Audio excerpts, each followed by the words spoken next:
আওয়ামী লীগের দুঃশাসনের পুনঃপ্রবর্তন চায় না বিএনপি। সরকারি দপ্তরে দলের নাম ভাঙিয়ে আন্দোলনের নামে বিশৃঙ্খলা করলে কঠিন ব্যবস্থা নেওয়ার হুঁশিয়ারি দিয়েছেন বিএনপির সিনিয়র যুগ্ম মহাসচিব রুহুল কবির রিজভী।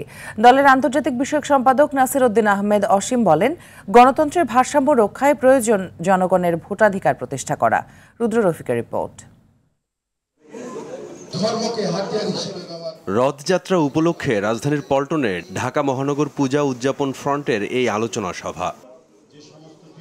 এতে বিএনপির সিনিয়র যুগ্ম মহাসচিব রুহুল কবির রিজভী অভিযোগ করেন, উদ্দেশ্য প্রণোদিতভাবে একটি সুবিধাবাদী চক্র দলের নাম ভাঙিয়ে নানা অপকর্ম করছে।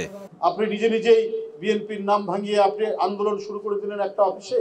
বিভিন্ন ক্ষেত্রে বিভিন্ন ডিপার্টমেন্টে এই ধরনের একটা সুবিধাবাদী গোষ্ঠী, একটা চক্র, তারা নানাভাবে বিভ্রান্ত করার চেষ্টা করছে। এই ব্যাপারে সবাইকে সতর্ক থাকতে হবে।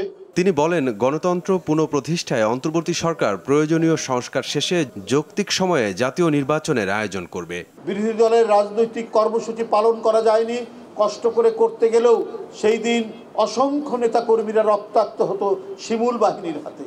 এরকম শিমুল বাহিনী, এরকম শাহিন চাকলাদার বাহিনী বাংলাদেশের জেলায় জেলায় গঠন করা হয়েছিল মাফিয়া গডফাদার হিসাবে।